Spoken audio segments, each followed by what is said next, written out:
Next command in STPanel is command create views for multi-body parts.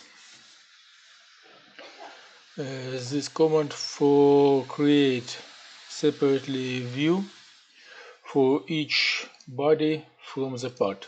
Let's open this part.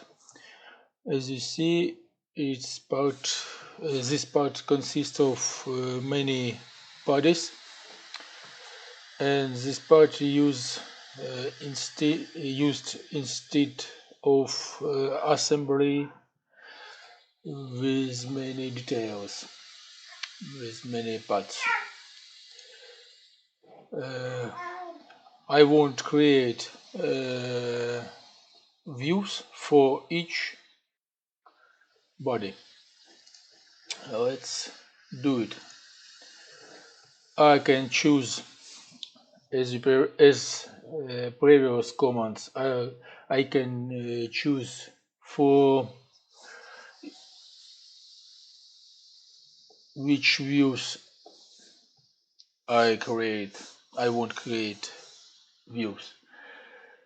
It's maybe selected views, all views of active sheet, and all views of selected sheets.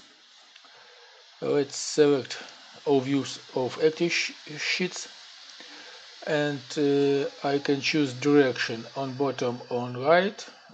In this case I choose on right, and I can insert body names. Run command.